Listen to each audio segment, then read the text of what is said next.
Baik. Assalamualaikum warahmatullahi wabarakatuh. Perkenalkan, nama saya Rendra Renggada Maesa dan ini rekan saya. Perkenalkan, nama saya Rizky Fajanugraha. Hari ini kita bersama narasumber yang luar biasa dengan nama bekennya Kang Morgan, gitu. Dalam diskusi santai ini kita mengangkat tema masyarakat dan kebudayaan di era modern. Oke, tanpa berlama-lama kita akan membacakan CV beliau. Dari CV beliau. Oke. Kang Morgan ini sebenarnya sesuatu orang yang luar biasa bagi kehidupan saya tuh. Karena memang beliau adalah guru pribadi saya, konsultan ilmu politik, konsultan tugas sosiologi. Kadang memang saya selalu berdiskusi dengan Kang Morgan. Dalam tema masyarakat dan kebudayaan di era modern ini, memang bahwa kita ketahui kebudayaan ini sangat luas. Cuman kita kerucutkan dalam lingkup interaksi sosial. Karena kebetulan bahwa Kang Morgan ini adalah praktisi komunikasi dan media. Oke Kang, untuk mengawali jalannya diskusi, ada satu pertanyaan, interaksi sosial menurut Kang itu seperti apa Kang?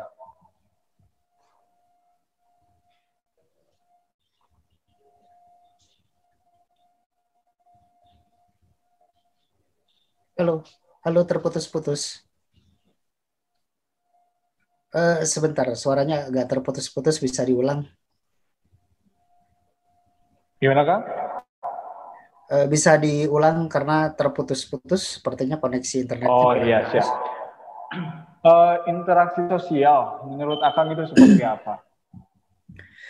Interaksi sosial itu adalah bagaimana perseorangan berhubungan, berkomunikasi dengan kelompok, kemudian kelompok juga berkomunikasi, saling berhubungan dengan kelompok lain, dan interaksi sosial itu tentu saja dipengaruhi oleh berbagai macam aspek ya.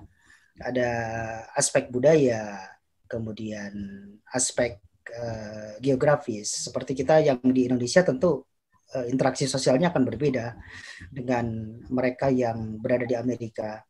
Nah, interaksi sosial ini juga kalau kita berbicara dalam bahasa tutur budaya, ini tentu akan sangat berbeda. Orang Indonesia ketika bertegur sapa, ketemu satu sama lain, kita biasa kalau lihat orang jalan ketemu gitu ya, berangkat kerja Pak, berangkat kerja Bu, gitu kan.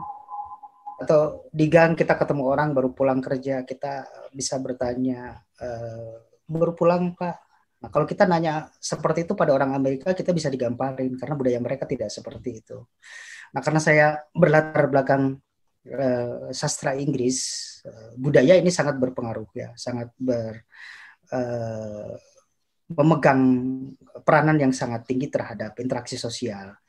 Dan dari waktu ke waktu, budaya selalu berubah, tentu juga interaksi sosial yang ada di lingkungan kita ini juga akan berubah. Seiring dengan perjalanan waktu, ada modernitas, ada apa yang kita sebut dengan zaman yang berubah ya.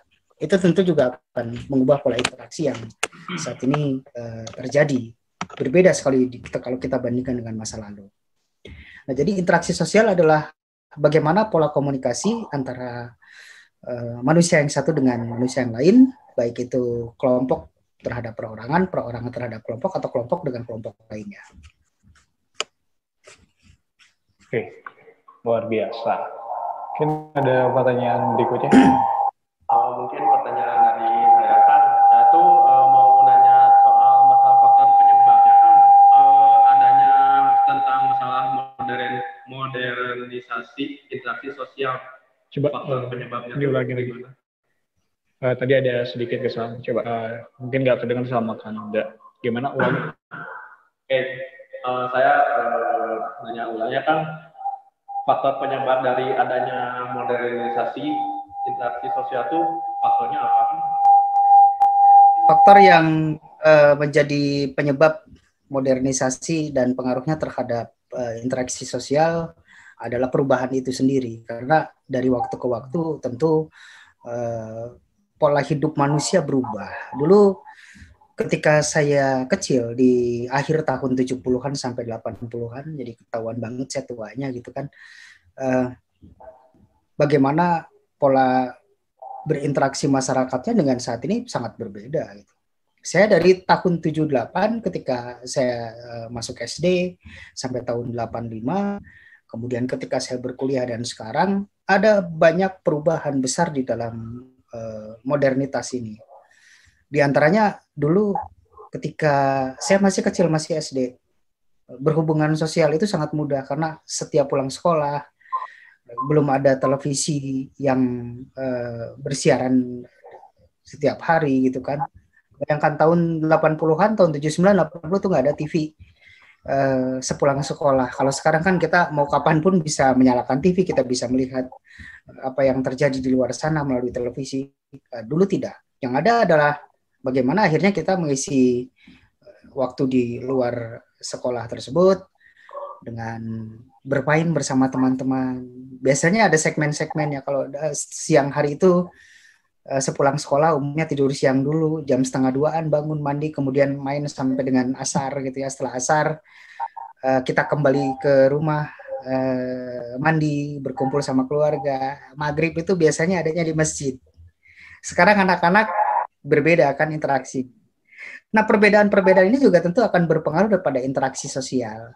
Maksud saya begini, ketika zaman dulu belum ada handphone, belum ada Android, belum ada banyak orang punya telepon, yang paling sering ditemui adalah teman kan. Yang paling sering ditemui adalah orang tuanya teman. Nah, sehingga pada saat itu kita sudah terbiasa bertutur dengan orang. Sehingga anak zaman sekarang ketika bertemu dengan orang tua dan anak zaman sekarang bertemu dengan temannya, kalau dibandingkan dengan zaman saya dulu beda. Dulu ketika salah seorang teman dijemput orang tuanya, kita udah terbiasa dengan adab ya. Kita suntangan. Ada si Atan ada di sini nggak? Ada tante ini lagi main. Kita suntangan. Akhirnya Atan boleh pulang dulu ya. Harus mandi nih karena ada begini dan sebagainya.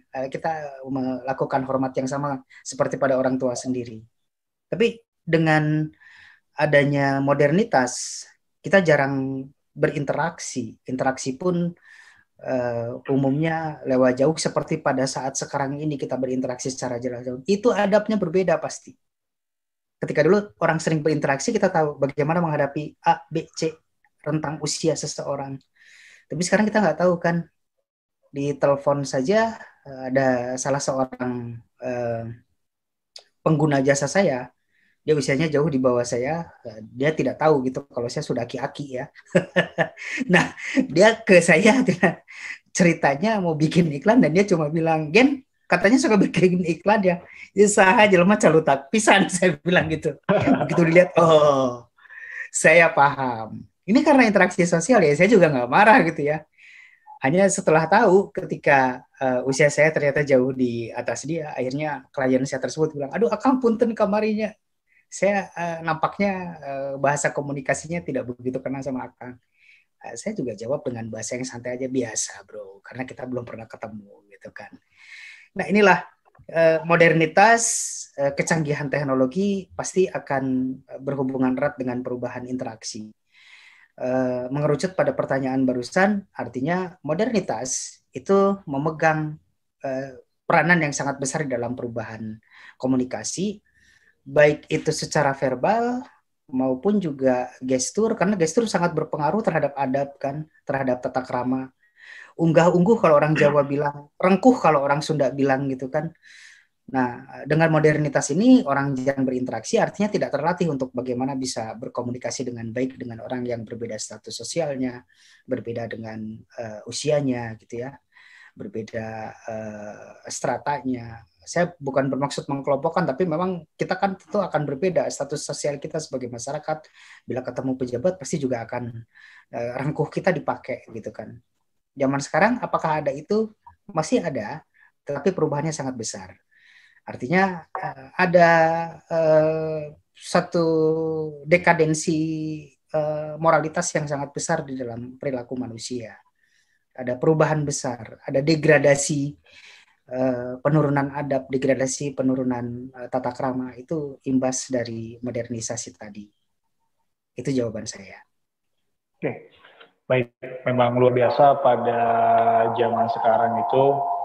Tadi memang ada menarik dekandansi, gradasi terhadap sebuah kultur dan juga tadi lebih ke dalam akhlak ya mungkin kan ya. Adat kebiasaan masyarakat zaman sekarang. Memang kadangkala itu yang jadi permasalahan yang ada di sini. Kita semua istilahnya harus mulai menyusun lagi silabus materi dalam bagaimana kita harus mensortir penerapan-penerapan dan penyerapan-penyerapan yang anak terima. Sebenarnya bahwa masalah ini juga masalah yang istilahnya sudah ada jalan keluarnya. Tapi memang bahwa masyarakat sendiri tidak menyadari hal itu. Contoh yang sederhana. Sebenarnya sekarang aplikasi YouTube itu mempunyai dua model. Pertama YouTube biasa, yang kedua adalah YouTube Kids. Apakah para orang tua ataupun guru-guru mereka mengetahui hal itu? Tidak kan, bahwa memang saya punya adik, memang beliau istilahnya masih SMP, tapi memang sering istilahnya menonton video-video anime, sedangkan bahwa video anime ini istilahnya banyak unsur penampakan gambar yang istilahnya tidak senonoh lah.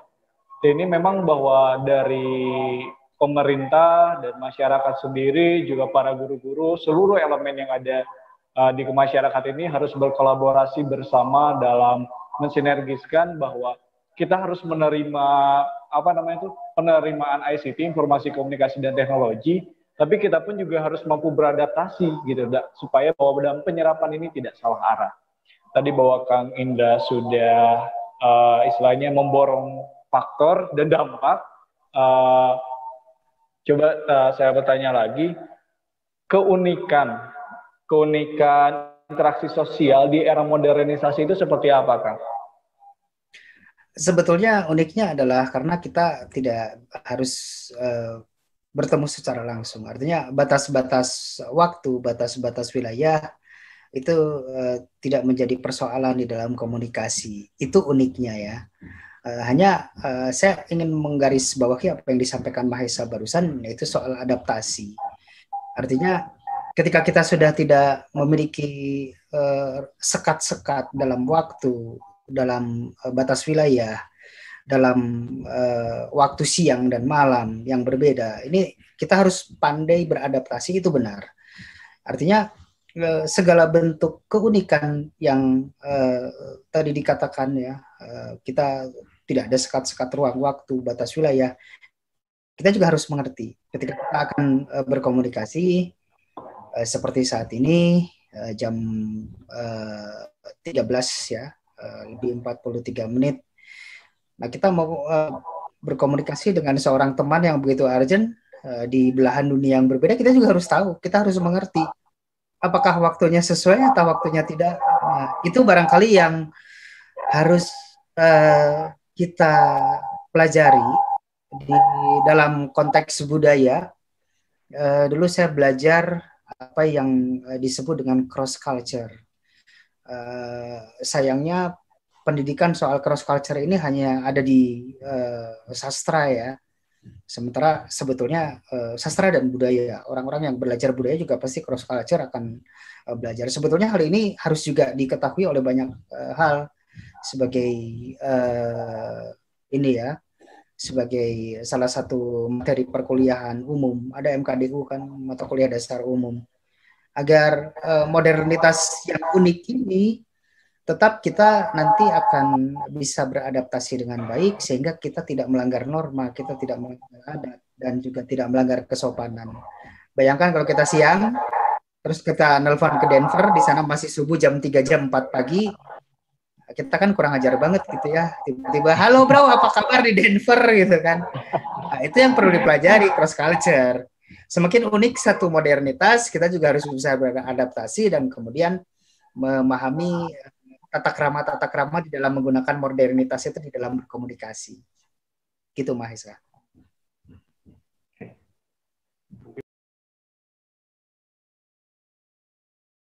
Mudah-mudahan teman-teman semua tidak mengurangi esensi dalam mendengarkan podcast kita. Ada yang di skip tapi bukan calon mantu. Oke. Dan terakhir kan disampaikan oleh Ating. Oke kan, yang tadi saya tanyakan tuh apa ya, pemuda bisa berperan apa gitu dalam proses interaksi sosial untuk membawa perubahan. Jelas nggak kan? Jelas banget. Bagus ya soal pemuda membawa perubahan. Artinya bagaimana modernitas ini tidak membuat jiwa kita yang benar-benar Indonesia ini jadi terbawa kepada hal yang tidak pada realnya sebagai orang Indonesia. Orang Indonesia kan dikenal ramah, kemudian memiliki budi pekerti yang luhur, kemudian memiliki tata krama yang baik yang ditempatkan sesuai pada tempat dan waktunya ya. Nah, pemuda memiliki peran besar untuk mengembalikan bagaimana bangsa Indonesia yang dikenal ramah dan tidak barbar. Kenapa saya katakan demikian? Karena kalau saya melihat pada saat ini dengan modernitas yang masuk ke semua lini, terutama di bidang komunikasi, keramah tamahan kita sudah sedikit terkikis dan seringkali kita dipertontonkan dengan bagaimana di dalam interaksi politik lebih mengedepankan kepada pola-pola yang emosional, tidak hanya di bidang politik, tetapi bagaimana interaksi masyarakat ketika menghadapi satu persoalan juga seringkali berhadapan dengan kekerasan. Hal-hal semacam itu harus menjadi perhatian pemuda agar modernitas ini bisa dijembatani. Artinya kalau tadi di depan saya sitir bagaimana orang bisa budi pekerti baik, orang bisa beradab baik, orang bisa berakhlak baik adalah dengan seringnya berinteraksi, karena di situ guru hidup adalah yang terbaik. Nah, sekarang bagaimana agar kita tetap bisa menggunakan modernitas, tetapi pemuda bisa kembali mengejawantahkan budi pekerti yang sesuai dengan keindonesiaan kita. Itu yang terpenting, karena pemuda apabila kehilangan marwah keindonesiaannya yang berbudi pekerti luhur, religius, kemudian keramah tamahannya tinggi, ini kita akan habis. Ini sebetulnya menjadi faktor yang menjadi perhatian bagi kami yang sudah hampir setengah abad hidup di dunia ini, melihat kok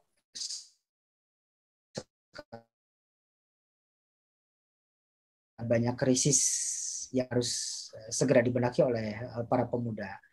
Nah, hanya bagaimanapun juga pemuda harus bisa melihat, pemuda harus bisa mau belajar ke belakang, bagaimana orang-orang di masa lalu bisa menjaga keindonesiaannya dengan keramah tamahan dan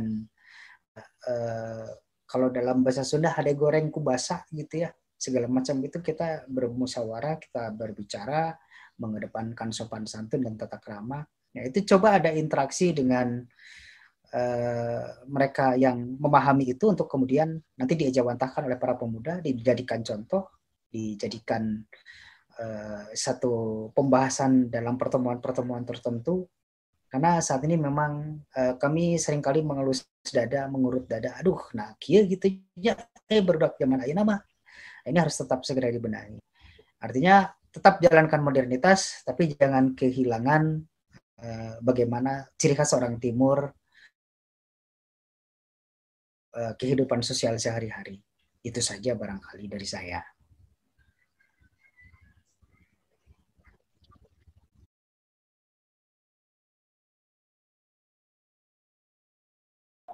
Baik, terima kasih. Memang luar biasa tadi penyampaian dari Kang Morgan sendiri bahwa kita sebagai pemuda harus belajar.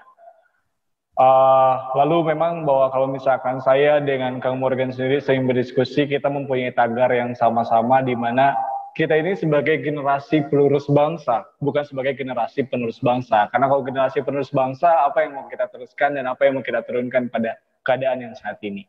Terima kasih Kang Morgan atas ilmu dan waktu diskusinya. Mudah-mudahan Kang selalu berada pada lindungan Allah Subhanahu wa Taala. Amin. Amin.